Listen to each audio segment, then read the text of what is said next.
제가 가만히 제 설교 원고를 보니까 2004년부터 세 차례에 걸쳐서 오늘날과 같은 설교를 시작했습니다. 거기에는 특별한 계기가 있었습니다만은 또 10여 년 전부터는 인터넷에 주일 설교 전문을 가감 없이 올렸습니다.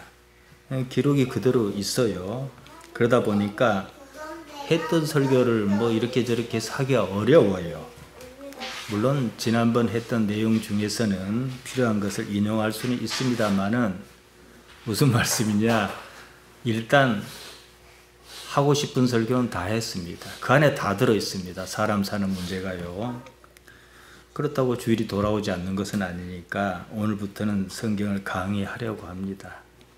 누가 언젠가 저에게 강의를 해줬으면 좋겠다 했는데 여건도 좋지도 않고 또 그랬습니다. 그래서 이제 얼마 전부터 벼르다가 이제 마가복음을 강의해야겠다. 이제 마가복음 끝나면은 뭘 할지 모르겠어. 누가복음을 하기가 쉽지 않겠나 싶습니다만 일단 그렇습니다. 책갈피를 해 두시면은 계속 마가복음 1장 1절에서 5절 읽었지만 다음번에도 거의 비슷비슷하게 이렇게 나갑니다. 그러면 여러분은 하나를 다 읽는 거예요. 그러면 지금까지 들었던 설교가 있으니까 개념이 확 잡히지 않겠습니까?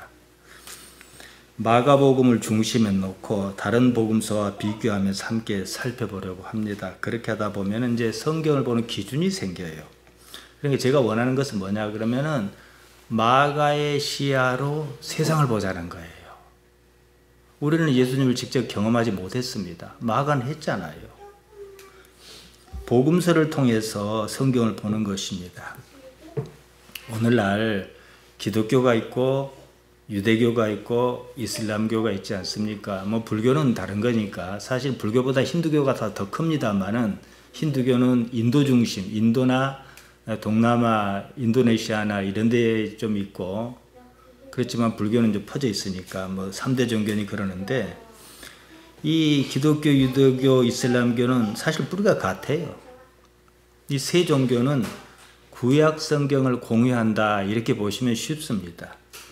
다시 말씀드리면 기독교는 뭐냐? 신약 성경을 어떻게 취급하느냐는 거예요. 유대교에 신약 성경 없어요. 그 때문에 복음서에 나타난 예수님의 행적을 살피는 것이 매우 중요합니다. 그래서 우리 기독교를 예수교를 안 합니까? 구약이니 신약이니 이런 말을 쓰지 않습니까? 구약성경, 신약성경. 이 약은 약속을 줄임말이에요.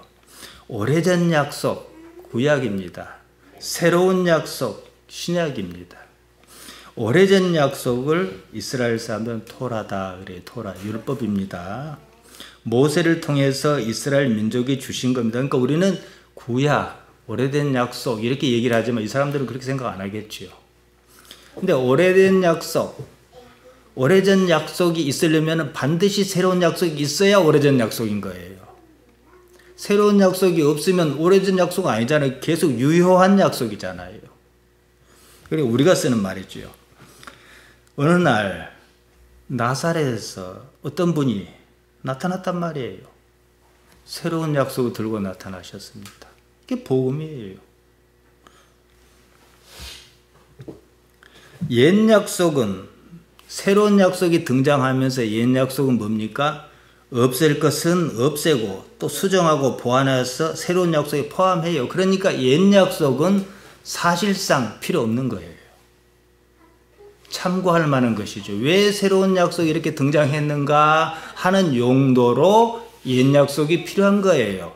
그래서 사도 바울의 서신을 보면은 율법 하면 우리는 안 좋은 의미로 생각이 들지 않습니까? 안 좋아서 안 좋은 게 아니라 옛 약속에 너무 매이니까. 오늘날도 마찬가지입니다. 그래서 보세요. 기독교에 제사가 없잖아요. 오늘날 유대교도 제사하지 않습니다만 이것도 자꾸 변하니까 말이에요. 그러나 구약은 제사해야 하는 거예요. 유대인에게 제사는 하나님과 소통하는 방법이었습니다. 때문에 구약 성경을 볼 때는 항상 말이에요. 신약 성경을 보는 안목으로 봐야 한다는 말이에요. 신약 성경의 기준이다 이 말씀이거든요. 그 중에서 특히 복음서. 왜 복음서가 중요하냐? 예수님에 대한 직접적 기록이 있기 때문입니다. 지금 우리에게는 구약 성경은 단독으로 존재할 수는 없습니다. 한편으로 약속의 관점에서 보아야 한다는 거죠. 하나님께서 택하신 백성이 무엇을 약속하셨나 이 말이에요. 저도 불교 얘기 많이 하지 않습니까? 불교 성녀도 마찬가지일 거예요. 그러니까 이제 김영옥 씨가 한신대 이제 석자로 있단 말입니다. 여기저기 돌아다니다가 이제 초청을 해서 스님들이 다 앉아가지고 부흥집회랄까 뭐랄까 성경이 뭔가 하고 배우는 자리가 있었어요. 그래서 약속 테스트먼트라 그러는데 스님들 앞에서 언제 시타르타가 여러분하고 약속한 적이 있냐는 거예요. 성경은 안 그런다고. 약속이에요. 매우 중요한 개념입니다. 그러면 나는 하나님께서 나에게 직접적 대놓고 아무개야 내가 너와 약속하겠다 하신 적은 없어요. 하나 이것이 어떻게 나의 약속으로 이루어질 수 있는가는 반드시 찾아야 해요. 그거 없으면 못 살아요 우리는요. 이런 경우를 다 무시하고 구약 성경도 성경이라며 구약 성경을 주로 설교하는 목사가 있어요. 말씀드렸듯이 우리에게 구약 성경은 단독으로는 의미가 없습니다. 우리는 유대교가 아니에요. 구약 성경은요 신약 성경에 비해서 분량이 3배 정도 많습니다. 또 사람 사는 얘기가 엄청 많아요. 그러니까 설교하기가 수월하지요. 야곱이 어쨌다 그러면 우리 얘기 같잖아요. 근데 신약 성경은요 절반 이상이 바울 편지예요. 바울의 편지는 대부분이 신학적 내용이에요. 그러니까 할 말이 별로 없어요. 신학적 얘기가 없으면은 뭐 예수님께서 무슨 기적을 일으키셨다 이런 몇 가지밖에 없단 말이에요. 그리고 구약 성경 얘기도 많지, 자기 나름대로 해석할 여지도 많지, 회중의 공감을 이끌어내기도 쉽지. 또 얘기하다 보면 그런가 보다 싶은 게 있어요. 우리가 구약 성경을 우리가 오늘날 접할 때 쉬운 거 뭐냐? 우리가 얘기한 특정한 하나님이 아니고 보편적 하나님을 그리기가 쉬워서 그런 거예요. 이게 함정입니다. 회중의 절대적 지지를 받는 목사이거나 또 그러고 싶은 목사일수록 여기에 잘 빠집니다. 설교가 끝날 때까지 예수님 한 번도 언급하지 않은 경우가 있어요. 우리는 예수교인데 십자가는 말할 것도 없습니다. 그런 건 예수교가 아닙니다. 신약 성경은 상황을 전개하는 얘기나 예수님께서 말씀하신 비유를 빼면 별로 설교할 게 없어요. 말씀드린 듯 분량도 적습니다. 대개 오늘을 사는 우리의 현실과 잘 어울리지도 않습니다. 그러니까 30배, 60배, 100배니 이런 말은 뭐예요? 복음이 그렇게 퍼져나간다는 말인데 재산이 그렇게 불어났다 이렇게 엉뚱한 소리를 하고 그러지 않습니까? 모두가 치밀하게 논리적으로 따져야 하는 거예요. 상당 부분이 바울의 서신, 그게 설교입니다. 신학이에요. 그러니까 바울의 신학을 달리 말하면 기독교 철학이다 하겠습니다. 그러니까 복잡한 거예요. 얘기하기가 참 어렵습니다. 그러니까 쉽게 설교하려는 사람일수록 신약 성경은 별로 매력이 없어요. 그래서 구약 성경을 갖다가 하든지 신약 성경 본문 갖고 구약 얘기만 잔뜩 하든지 나와 비슷한 얘기 하다 말든지 이래요. 그러니까 현실적인 능력이 없는 거예요. 기독교를 하면요, 우리 개신교를 포함해서 개신교는 기독교 하면 천주교도 들어가요. 천주교만 들어간 게 아니에요. 동방교회가 들어갑니다. 러시아 보면 그 사탕이 이렇게 만들어 놓은 것 같은 지붕 아니습니까? 동방교회거든요. 동방교회는 러시아 정교회, 그리스 정교회, 뭐 심지어 우크라이나 정교회 엄청 많아요. 우리가 볼 때는 기독교 안 같은 것 같은 느낌이 들 정도예요. 예수교는 다릅니다. 신곧 하나님에 대한 예수님의 관점 내지는 해석을 매우 중요하게 받아들입니다. 그러니까 하나님의 아들로서 예수님이기 이전에 그럼 우리가 뭐 하나님 아들이라 해서 뭐 하나님 아들이고 아니라서 아니겠습니까? 그러나 당신 스스로 사람의 아들이다, 인자다 그러셨기 때문에 사람의 아들 그분의 입장에서 하나님 어떻게 바라보고 계셨는가 이 점도 또 봐야 해요. 16세기를 전후로 종교개혁운동이 일어났습니다. 그때 갈라져 나온 것이 개신교예요. 개신교와 구분지어 그 당시 기독교는 뭐라 그럽니까? 구교다. 우리는 신교니까 구교다 하지 않겠어요. 또 천주교다. 또 로마 가톨릭이다 이럽니다. 지금까지 뭐 이어집니다. 그 전에 동방교회가 먼저 갈라졌습니다만은 우리 주변에는 없다 보니까 별 관심이 없어요. 성경의 권위에 대해서 신교와 구교 차이점은 분명합니다. 구교는 성경 해석의 권한이 교회에 있다고 봐요. 종교 계획자는 그럴 수 없다는 거예요. 그래서 솔라 스크립툴라, 오직 성경으로만, 이런 얘기를 했던 거예요. 해석 못하면 못하고 말자는 거예요. 그러나 엉뚱한 해석을 해서 성경을 곡해하지는 말자. 이게 계획자 정신이거든요. 그러나 구교는 당신만 하더라도 자기들 마음대로 하고 싶은 대로 하니까 그런 거예요. 이런 유혹은 오늘날도 마찬가지입니다. 성경 해석의 문제는 항상 골치가 아픕니다. 모든 이단이 자기 나름대로 성경을 해석한 나머지 거기서 생겨났습니다. 이것이 지나치면 어떻게 해요? 자기만의 경전을 추구하기도 합니다. 몰몬교 경전이라든가 이런 거. 해석이 다르면 종교가 달라집니다. 통일교가 그랬고 신천지가 지금 그 전철을 밟고 있습니다. 통일교는 기독교 아니에요. 자기들 종교입니다. 지금 신천지는 기독교라 하는데 조금 있으면 자기들 종교로 갈 거예요. 우리도 성경을 해석하지 않을 수는 없습니다. 성경을 이해하자면 반드시 해석이라는 과정이 들어갑니다. 성경을 읽는 순간 자기 관념이 개입하고 해석할 수밖에 없어요. 이게 무슨 의미인고 항상 그러잖아요. 무엇이 가장 가까운 해석인가? 복음서가 쓰인 그 당시 상황일 것이란 말이죠. 우리가 글로 들어가야 한다는 거 일단은요. 예수님을 직접 경험했던 마태, 마가, 누가, 요한의 눈으로 예수님을 바라보자. 그럼 주변 환경도 있잖아요. 뭐 마리아도 있을 것이고, 뭐 나사로도 있을 것이고, 뭐 눈먼 자도 있을 것이고 해서 내가 그 상황에서 성경을 내가 쓴 것처럼 그 상황으로 들어가 보자는 거예요.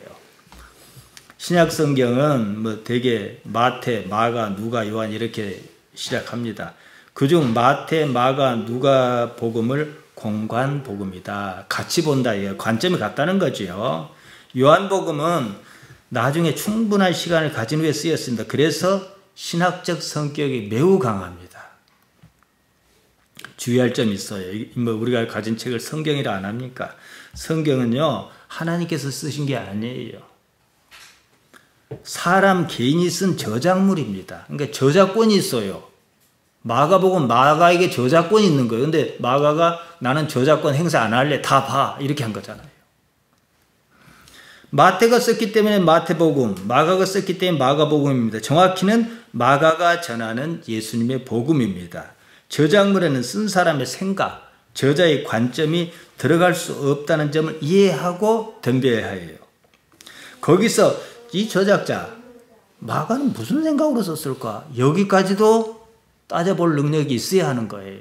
그래, 이건 마가 생각이고 예수님의 말씀을 마가는 이렇게 생각했구나. 이런 정도로 가야 실제 예수님의 말씀은 없지만 실제 예수님의 생각에 가장 근접하는 것을 내가 가져올 수가 있는 거죠. 성경은 하늘에서 내려온 게 아닙니다. 예수님께서 마태야 마가야 이거 중요하니까 받아 적어라 그러신 적이 없습니다. 조선시대 사관처럼 저자가 예수님 따라다니며 기도한 것이 아니다 이 말씀이지요. 이 사람 저 사람이 어떤 일을 크게 겪었어요. 이건 안 되겠다. 기록을 남겨야겠다. 기록을 남겨서 우리 주변 후세에 이르기까지 예수님께서 어떤 분이신가를 전해야 되겠다. 이게 복음이에요. 이 점에 대해서 누가는 잘 나타냅니다. 누가복음 1장 3절에 보면 누가는 서문을 이렇게 쓰고 있습니다. 그 모든 일의 근원을 자세히 미루어 살핀 나도 데오빌로 각하에게, 각하랬으니까 상당히 높은 사람인 모양입니다. 데오빌로 각하에게 차례대로 써보낸 것이 좋은 줄 알았노니 이랬어요. 개인적인 거잖아요. 그 개인적인 데서 공적인 것을 어떻게 찾아낼까? 이게 신학적 작업인 거예요. 자기가 쓴 데는 목적이 있다는 얘기지요.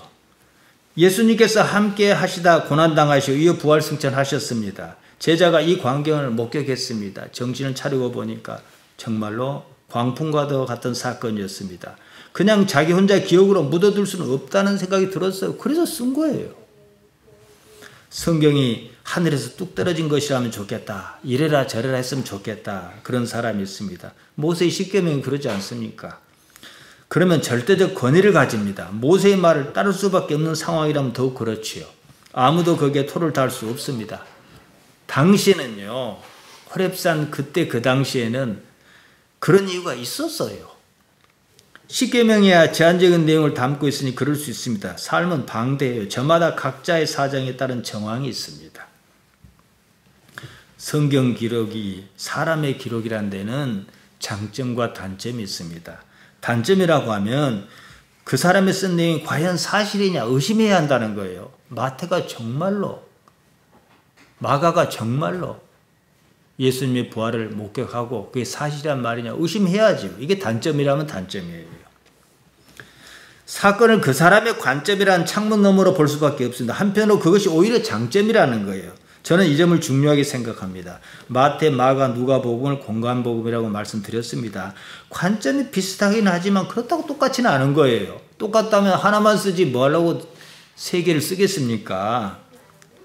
같은 사건을 두고 보는 눈이 조금씩 달랐단 말인데 오히려 이것이 사건의 사실성을 뒷받침해요.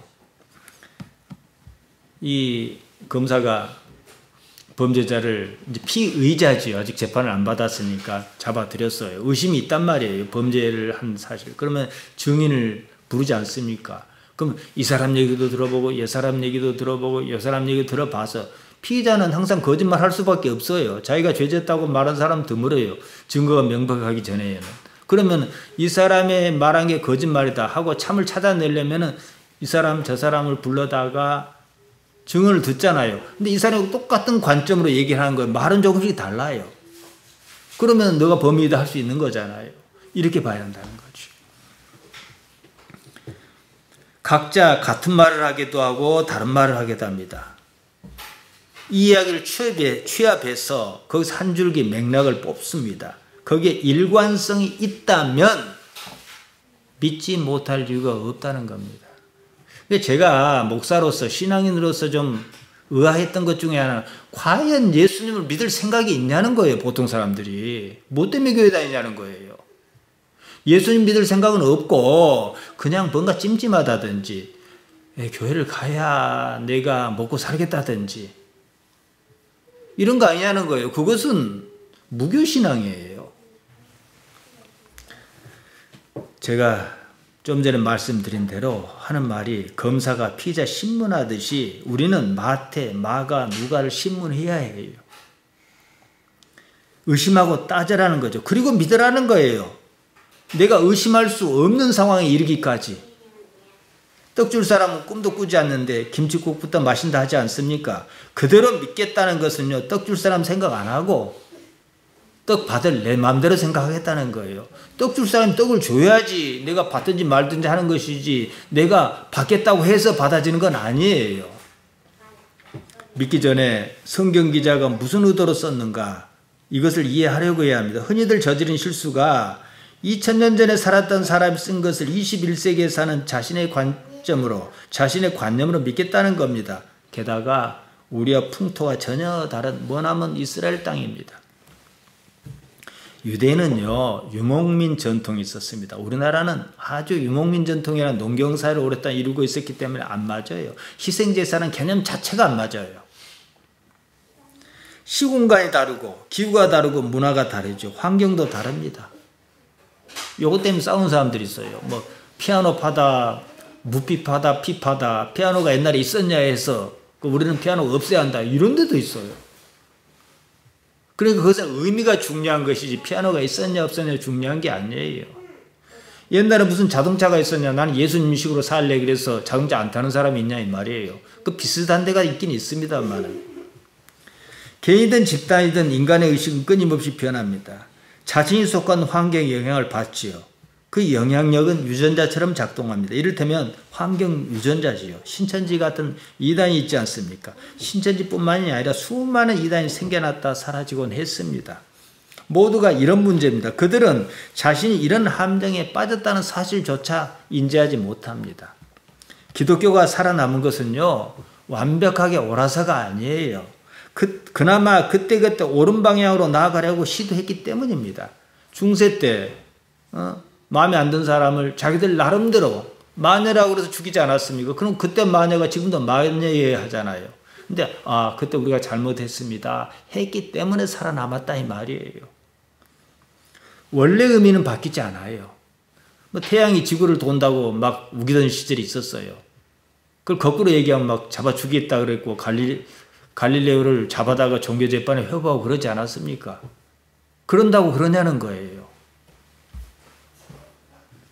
기독교라해서 완벽하진 않지만 더디더라도 방향을 바꾸는 능력은 있었다는 거죠. 2000년 전 그때의 것을 지금 시대의 관념으로 믿겠다는 것은 위험합니다. 우리가 잘 아는 대로 구약 성경은 히브리 말로, 신약 성경은 헬라, 고대 그리스어지요. 이걸로 쓰였습니다. 우리가 가진 성경은요, 번역 성경이에요. 번역은 어쩔 수 없는 선택이에요. 우리가 옛날 말 모르니까. 헬라 말도 모르고 히브리 말도 모르니까요. 원래 말의 개념을 충분히 잘하는 사람이 사실 번역해야 해요. 이 번역도 처음부터 원래 말을 번역한 것도 아니에요. 영어 성경을 갖다 번역한 거예요. 그러니까 뭐예요? 번역이 재탕 뛴 거지요. 그러니까 원래 의미를 전달하기 어려운 수가 있다는 거지요. 어느 교회는 영어로 예배한다고 막 자랑하더라고요. 그럴 바에 헬라 말이나 히브리 말로 예배할 것이지 왜 영어로 합니까? 영어가 자기 나라 말인 데서는 영어로 예배한 게 맞아요. 그래야 잘 통하니까요. 제가 왜 한국말로 합니까? 영어를 못해서도 하지만은 한국말이 잘 통해서 그런 거예요. 영어에 익숙하지도 않은 한국사에서 영어로 예배한다면 처음부터 예배보다 다른 무엇이 더 중요했단 말이에요. 서로가 예배를 핑계로 영어도 배우고 예배도 하고 말도 아니고 죽도 아닌 소리지요. 마태복음 5장에 보면 예수님께서 팔복을 말씀하셨습니다. 어떠한 사람이 복이 있다. 복 마카리오스입니다. 자, 그러면 이 마카리오스가 지금 오늘날 내가 생각하는 그 복이 맞는가부터 생각을 해야지요. 그러니까 복이라고 성경 1.1획도 틀리지 않다는 거예요. 그래서 전혀 엉뚱한 것을 믿는 일이 발생하지요. 제가 마가복음이라고 하지 않고 그때 마가의 복음이라 한 이유가 있습니다. 마가가 썼다 이 말입니다. 예수님께 쓰신 게 아니에요. 마가가 썼다는 사실 주지해야 해요. 예수님께서 마가에게 쓰라 하신 것도 아닙니다. 마가가 썼다는 사실 인정하고 읽어야, 즉 마가의 머릿속으로 들어갈 생각을 해야 사건의 사실이 보입니다. 마가복음의 원래 제목이 카타 마르콘입니다. 그대로 지어가면 마르코스에 의한 것이에요. 마르코스, 마가거든요. 마가에 의한 복음이라는 거예요. 이게 원래 제목이에요. 우리는 물론 이제 중간에 끼는 걸 생략을 잘 합니다만은 우리가 마가복음 읽는 순간 우리는 마가의 세계로 들어가야 합니다. 마가의 시선으로 그 세상을 바라보고 오늘의 예수님을 생각해 내야 해요. 충분히 그런 다음 거기서 우리의 현실 세계로 들어와야 합니다. 이것이 성경이 읽는 방법입니다. 차이가 나는 것은 차이 나는 대로 두고 같은 것을 추출하는 능력을 비양하지 않으면 성경을 모릅니다. 대개는 성경 따로 나 따로 보고 싶은 것만 봅니다. 그러니까 믿고 싶은 것만 믿으려고 하지요. 성경은 단지 모티브, 중심 주제로 가져왔을 뿐 전혀 다른 자기 관념의 세계를 믿겠다 그러지 않습니까? 유대사회도 그랬습니다. 마가복음 12장 27절에 보면 사두개인은 부활을 크게 오해했다 이렇게 쓰여 있습니다. 그 때문에 성경을 오해한 경우가 참 많아요. 말이 나왔으니까 하는 말입니다. 지금 대부분의 기독신앙인이 부활을 믿는다고 말은 하는데 사실은 안 믿습니다. 정말로 부활을 믿는다면 그렇게들 안 삽니다. 부활할 건데 왜 그렇게 삽니까? 대부분이 부활을 크게 오해하고 있습니다. 그때나 지금이나 예수님 믿는 것이 아니라 자기 관념을 믿지요. 그러면 왜 마가복음이냐, 마태복음이 아니고 어째서 마가복음이냐, 뭐 이렇게 질문을 하실 수 있습니다. 요한복음이야 워낙 성질이 다르니까 그렇다 치고요. 공관복음 중에서 어느 것이 가장 먼저 쓰였냐, 보통 마가복음이라 그래요. 또 필체를 보더라도 그렇습니다. 짧으면서도 간결하고 좀 거칩니다. 그만큼 원복음에 가깝다, 원시복음에 가깝다 이 말이 있거든요. 원시복음, 원복음이라고 신약에서는 얘기를 하는데요. 그런 건 없습니다. 그러나 마태가 보는 관점, 마가가 보는 관점, 누가가 보는 관점, 또 요한은 다르긴 하지만 또 관점, 이것을 중심에 이것저것 다 제하고 나면 뭔가 있다라고 가정할 수 있지 않겠느냐. 이걸 갖다가 원복음이라 그래요. 없지만은 그렇게 설정하는 거죠. 우리가 찾고자 하는 건 이거거든요. 근데 여기에 가장 가까운 게 뭐냐? 마가복음이에요. 그래서 제가 똑같은 성구를 인용할 때 마가복음 8장 34절에 예수님께서 당신을 따르는 사람에게 나를 너희가 따르려거든 자기를 부인하고 자기 십자가를 지고 나를 좇을 것이라 하셨잖아요. 그건 마태복음에 나온단 말이에요. 근데 제가 마가복음을 자주 인용하는 것은 그 때문입니다. 예수님 주변에 상황이 있습니다. 그것을 마치 조선시대 사관이 기록한 것처럼 기록한 것이 있다 그럽시다. 현실에는 없지만 일단 있다 그럽시다. 그것이 사실일 것 아니겠습니까? 이런 것을 갖다가 가정했을 때 원시복음이다 이렇게 보는 거죠. 이래저래 따져보니 마태복음, 마가복음, 누가복음 중에 마가복음이 거기에 가장 가깝습니다. 그래서 제가 마가복음을 가지고 본 거예요. 특히 마태복음 같은 경우는 의도가 더 분명하고 누가복음도 아까 제가 데오빌로 각하에게 이렇게 시작한 걸 말씀드렸습니다만 좀 그렇습니다. 왜냐하면 마태복음은 어떻게 시작합니까? 1장 1절에 보면 아브라함과 다윗의 자손 예수 그리스도의 세계라. 딱 봐도 누구에게 하는 얘기예요? 유대인에게 하는 얘기죠. 마가가 그렇게 시작했어요. 그래서 유대인에게 아브라함의 자손은 뭔 말이에요? 우리 조상의 뿌리다. 어디서 저기 어디 미국에서 온 사람이 아니다. 우리 조상의 뿌리다. 이거고 또 다윗의 세계란 뭐예요? 다윗은 뭐예요? 유대인이라면 누구나 인정하는 왕통이거든요. 크리스토스란 말이 기름 부은 자 왕이다 이 말이에요. 그러니까 참 이건 아이러니한 건데 십자가 위에 죄패가 쓰였을 때 유대인의 왕이라고 써져 있지 않습니까? 빌라도는 비꼬는 투로 여러 가지로 썼겠지만 우리에게는 그게 사실이거든요. 마태가 복음서를 쓴 이유가 그겁니다. 유대인을 염두에 썼습니다. 아브라함이나 다윗이나 유대 세계에서 매우 중요한 인물입니다. 지금 우리 생각 같아서는 예수님께서 아브라함과 다윗의 자손에서 사실이 뭐 그리 중요합니까? 나에게 구원의 능력이 있는 그분이 맞는가? 하나님의 아들이신 그분이 맞는가? 이게 우리는 더 중요하단 말이에요. 그러니까 목표가 그렇다는 거죠. 유대인의 관심을 끌고 그들의 의식세계를 일깨우려면 마태에게는 중요했습니다. 왕통이기 때문입니다. 한마디로 예수님께서는 참으로 유대인의 왕이시다. 자, 족보를 봐라. 다윗에게서 이렇게 저렇게 갈라져서 요셉의 아들인데 성령으로 잉태났으니까 그 씨가 아니라 그러자. 그럼 마리아는 어디서 나왔냐? 다윗에서 나단으로 이렇게 저렇게 나와서 거기서 또 만나지 않냐? 이 말이거든요. 누가복음 이렇게 시작합니다. 우리 중에 이루어진 사실에 대해 처음부터 말씀의 목격자 되고 일꾼된 자들의 전하여준 그대로 내력을 저술하려고 붓을 든 사람이 많은지라. 그러니까 자기들 말고도 있었다 이 말이죠. 우리에게 안전해져서 그렇지.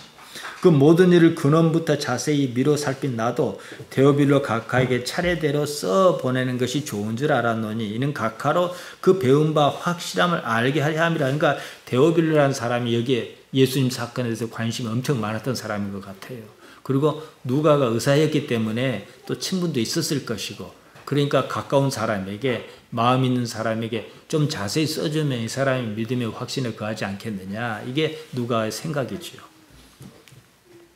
각하, 크라티스토스입니다. 이런 호칭을 쓴 걸로 봐서 데오빌라는 사람이 상당히 고관이었던 것으로 보입니다. 누가가 그 사람이 편지를 쓸 정도로 친분이 있었다 짐작할 수 있습니다. 아무튼 내가 보고 안 것을 알겠다는 거지요. 의미 전달을 위해서 애쓴 만큼 누가 자신이 당시 상황을 어떻게 이해했는가, 여기에 비중이 높을 수밖에 없습니다. 만일 누가가 잘못 이해한 것이라면 데오빌로라는 사람은 물론이고 우리 또한 잘못 이해할 수밖에 없지 않겠습니까? 그래도 데오빌로는 우리보다 낫습니다. 그리고 거의 같은 시대 사람이니까 말이죠. 마가는 이렇게 시작합니다. 마가복음 1장 1절입니다. 하나님의 아들 예수 그리스도의 복음이다. 원문은 예수 그리스도 하나님의 아들, 시작이다. 예수 그리스도 하나님 아들, 이렇게 합니다. 마가는 다른 데는 별로 관심이 없었던 것 같아요. 곧바로 하나님의 아들, 예수 그리스도 하나님의 아들, 이렇게 시작해버리는 거예요. 복음은 순전히 한자 말이죠. 헬란 말로 유앙겔리온, 좋다는 뜻인 유와 소식을 가져오는 사자 또는 천사를 뜻하는 앙겔로스, 앙겔로스의 말입니다. 좋은 소식, 기쁜 소식이란 뜻이지요. 마가복음이란 마가가 전하는 좋은 소식이다 이 말입니다. 이때 소식은 천지가 바뀔 만한 것이어야 해요. 이런 것도 있었네. 이런 것이어야 해요.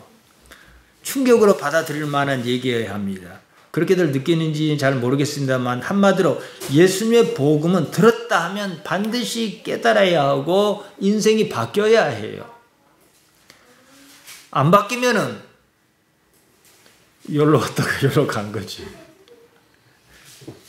마가는 하나님의 아들 예수 그리스도의 복음의 시작이다 이랬습니다. 두 가지 언어에 주목해야 합니다. 하나님의 아들입니다. 첫째, 우리는 지금 당연시하지만 유대인은 그것 때문에 예수님 죽였거든요. 그 다음에 예수 그리스도입니다. 예수 그리스도 하니까 어떤 사람들 그리스도가 성이고 예수가 이름이냐 이러는데 아니에요. 크리스토스, 기름 부음 받은 자 이겁니다. 크리오, 기름을 붓다는 뜻이에요. 우리는 뭐 기름 부음 받다 이러면은 별로 의미가 와닿지 않아요. 그러나 이들에게는 하나님의 선택을 받은, 왕도 하나님의 선택을 받은 사람이에요. 그에게는 어떻게 해요? 증거로 올리브 기름을 붓습니다. 그래서 왕이다. 특별한 하나님의 선택을 받은 선지자다. 이렇게 쓰였죠. 아들에게 아버지는요, 출생의 근본입니다. 어디서부터 나왔냐 이 말이거든요. 예수님의 아버지는 누굽니까? 요셉입니다. 어머니는 누굽니까? 마리아입니다. 마태는 이 부분을 애써 외면합니다. 그로써 예수님께서 하나님의 아들이신 것을 강조하려고 했습니다. 그래서 마태복음 1장 18절 이하에 보면 예수 그리스도의 나심은 이러하니라. 그 모친 마리아가 요셉이라는 사람과 정혼했는데 그냥 임신을 해버렸다. 근데 그 임신한 것은 아니 동침도 안 했는데 어떻게 임신을 하냐. 그래서 성령으로 잉태했다. 이렇게 쓴 거죠. 왜냐? 그것이 사실 여부를 떠나 안 그러면 안 믿을 테니까. 하늘에서 뭐 뚝 떨어진 못이 아니면 안 믿을 테니까 사람이 그러잖아요. 아무튼 예수님께서는 보통 사람과 다른 특별한 존재여야 했습니다. 마태는 마태복음 1장 20절에서 겟네덴 에크 푸뉴마토스, 푸뉴마에서 겟나오, 영에서 태어났다. 성령, 영혼, 영혼은 좀 다르게 쓸 때가 있습니다. 다 푸뉴마예요. 사실 우리에게는 그보다 더 중요한 것이 있습니다. 하나님과 어떤 관계냐는 현실성, 사실성입니다. 예수님께서 하나님의 아들이시냐 사람의 아들이시냐 아무리 따져본들 나의 삶에는 별로 영향이 없습니다. 예수님이란 분의 존재가 주는 영향력이 나의 삶에서 충분히 나타났을 때서야 비로소 예수님께서 하나님의 아들이시든 사람의 아들이시든 의미가 있는 거예요. 교회에서 누구나 붙잡고 물어보세요. 예수님께서 하나님의 아들이 아니라고 하는 사람이 있는지 말이에요.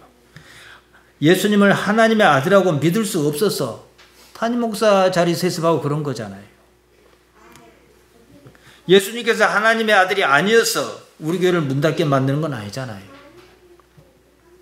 당시 유대인에게는 정말로 의미가 있겠지만 우리 시대에는 별로 의미가 없습니다. 그러니까 이 문제를 거꾸로 접근하자는 거예요.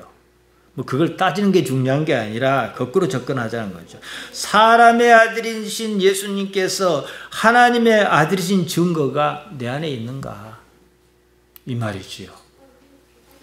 예수님께서 그러신 것처럼 내가 하나님께로 말미암은 무엇이 있는가? 이거죠. 우리 육체가 누구로 말미암아요? 부모로부터 말미암잖아요. 그래서 육체에서 육체가 났잖아요. 그래서 거듭났다란 말을 썼던 거예요. 내가 하나님의 자녀라면 육체가 부모로 말미암은 것처럼 하나님께로부터 말미암았다 할 만한 무엇이 내게 있어야 해요. 그러지 않겠습니까? 요한복음 3장에 나옵니다. 예수님께서 니고데모와 길게 대화를 나누십니다. 예수님께서는요, 바리새인이자, 이제 바리새인 하면은 얼마만큼 율법에 깊이 매이는 사람인가, 이거 알 수 있죠. 유대인의 관원인 니고데모에게 이런 말씀하셨습니다. 요한복음 3장 3절입니다. 예수께서 대답하여 가라사대 진실로 진실로 내게 이르노니 사람이 거듭나지 않으냐 하면 하나님의 나라를 볼 수 없느니라. 거듭났다는 말을 우리말 그대로 하면 다시 태어났단 말이에요. 이런 의미가 없지는 않아요. 겟네데란 말이. 겟네데 아노데는 위로부터니까. 위가 어디겠어요? 하나님 아니시, 하나님의 보좌 아니겠습니까? 겟나오, 위로부터 태어난다 이 말이에요. 그래서 이제 거듭났다 이렇게 번역한 거예요. 그러나 이제 이것이 거듭났다는 의미가 없지는 않아요. 그러나 중요한 것은요, 하늘로부터 났다. 하나님께로부터 났다. 그러니까 사람이 부모에서 태어난 것은 육체지만 영이신 푸뉴마이신 하나님을 알아차릴 능력이 있으면 반드시 하늘로부터 다시 태어나야 한다는 거예요. 우리에게 하늘로부터 태어났다는 증거가 있느냐는 거예요. 여러분 있습니까? 구원파 그러잖아. 당신 거듭났습니까? 그러면 거듭났다고 생각을 하는데 뭐 때문에 거듭났다 말하기 어렵단 말이에요. 제가 증거를 드릴게요. 뭘로 이 자리에 왔습니까? 우리가 입으로 하나님 아버지 신 안 합니까?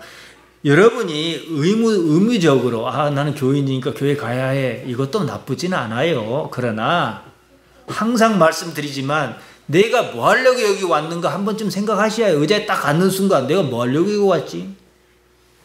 무엇이 나를 이 자리로 끌어당겼지? 월정교회 간다 해서 돈 주는 것도 아니고 오히려 돈 내야 돼요. 돈 주는 게 아니라. 내가 왜 이 짓을 해야지? 생각해야지요. 하나님 아버지 때문 말고 있습니까?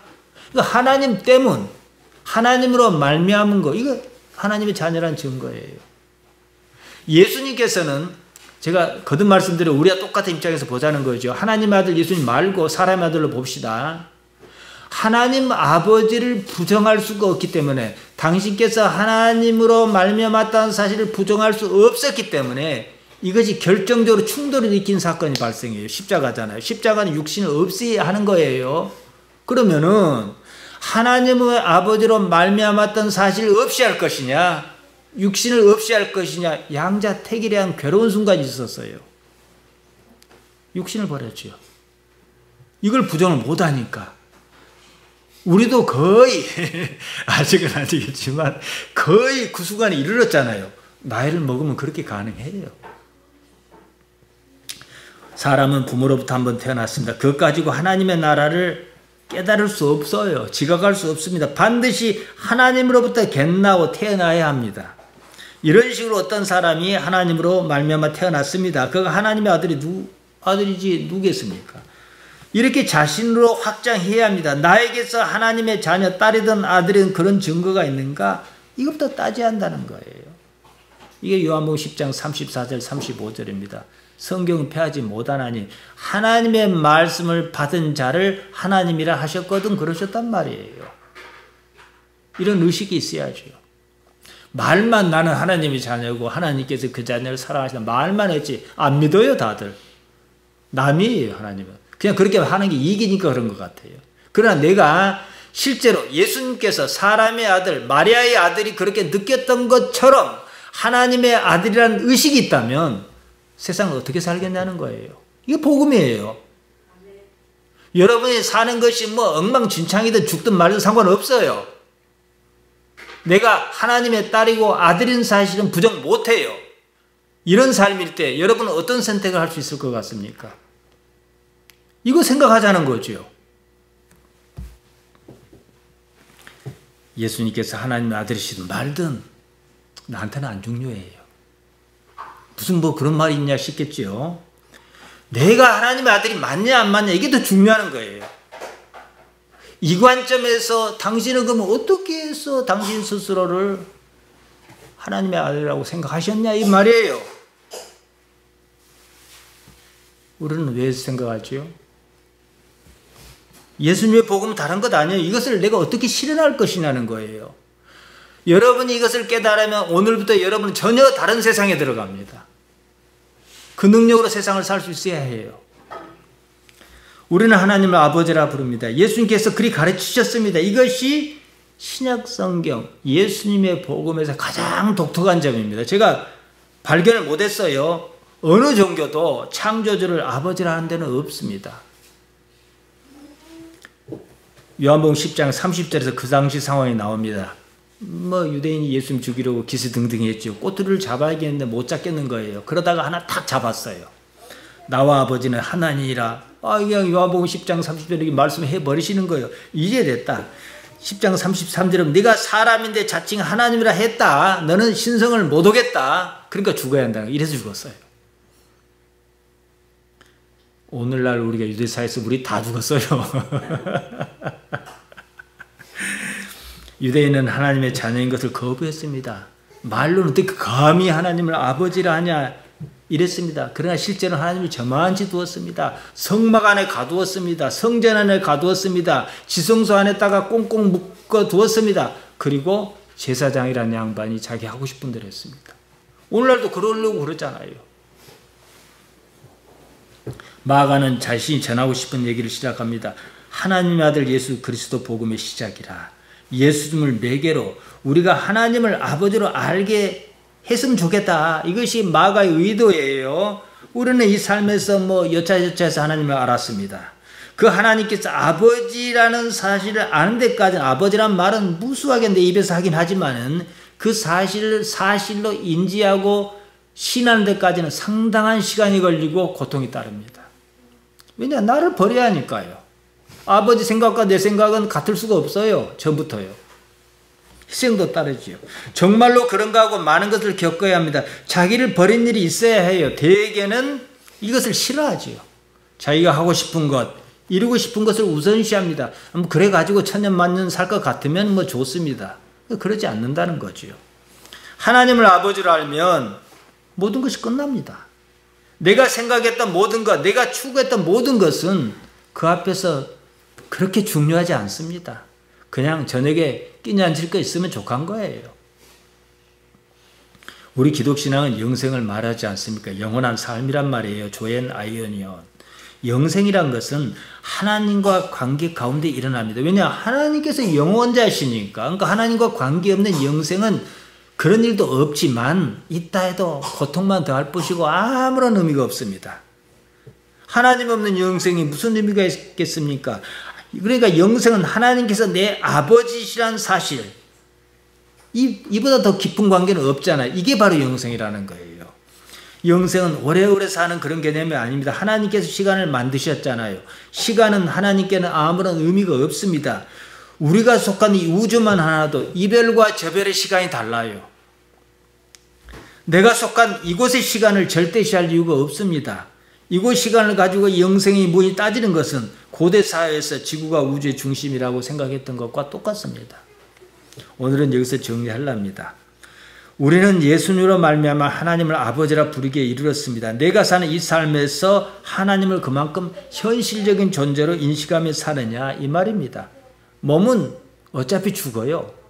그 전에 자기 자신을 내던져야 합니다. 내 인생에서 하나님께서 아버지시라는 사실보다 더 중요한 건 없습니다. 하나님께서 아버지시면 나는 뭡니까?